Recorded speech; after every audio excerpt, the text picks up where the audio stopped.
Hey everybody, this is MGVIDZ, and I've just been hacked in Spy Wars. So, I want to take a few minutes just to kind of point out a couple of things, some tips, if you will, that I've learned playing the game that I overlooked, and hopefully this helps you out as well.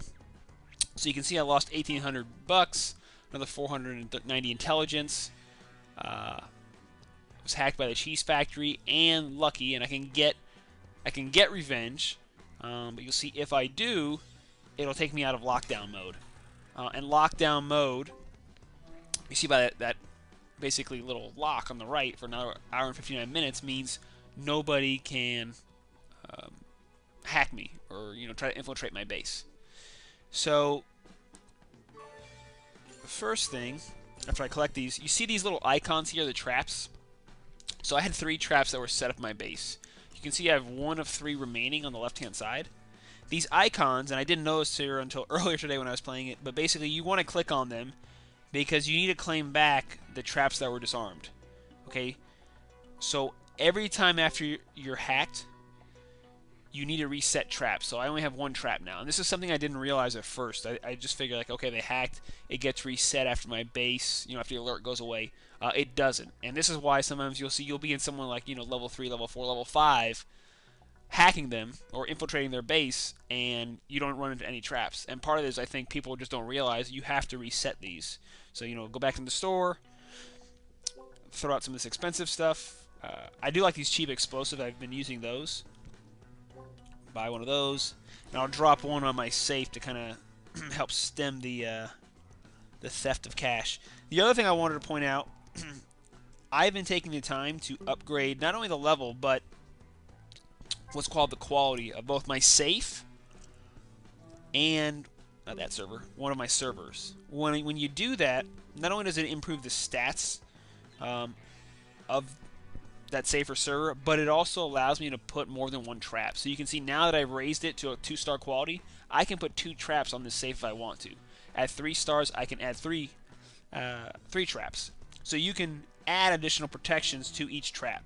Okay, it's going to be the same with my security desk. I still haven't started updating him yet, but I can boost the additional coverage. Okay, and the way that I can raise qualities is either I can pay cash, I can pay intelligence that I've collected, or I can raise in gems. And for here, for showing, I'll just do gems. But you can see it'll range. I can either accept the 40% or I can try to re-roll.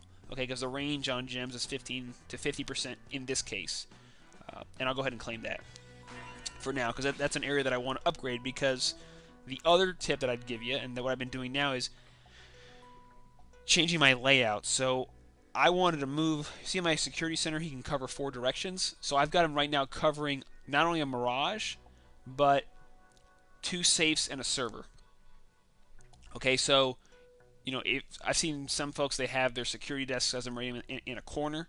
You only get 2 areas of coverage. You want to put them in the center and allow them to cover as many obstacles as they can, or of your items as they can. Okay, so just another heads up. That was something that I was doing wrong initially as well.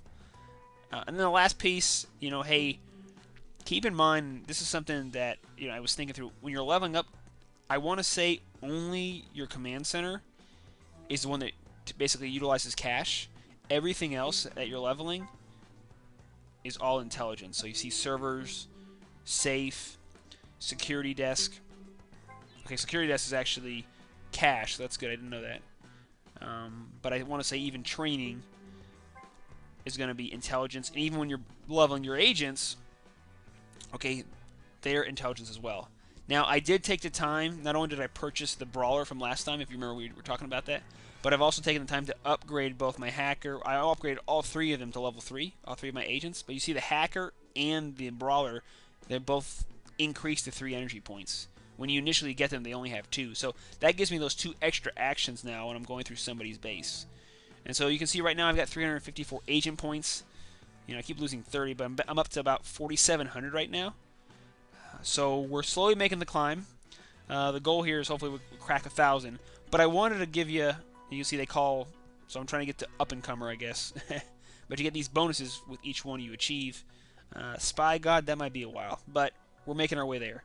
So I just want to take a few minutes to kind of point out some of the things that I didn't know or mistakes I made. Hopefully this is helpful to you. And then in future ones, future casts here, I'm just going to continue showing either some of the hacks that I'm doing on other folks or some of the missions that I found interesting. If you need to know, really quick, and I just thought about this, one area that I'm farming right now is, see this last little base down here in South America? Every time I complete it, I get at least 1,500 intelligence. So this is one, at least of the ones that I've unlocked, it's got the most intelligence right now. Yeah.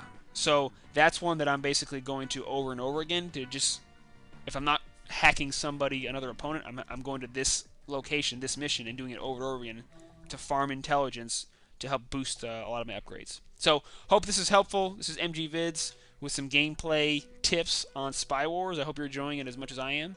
And until next time, thanks.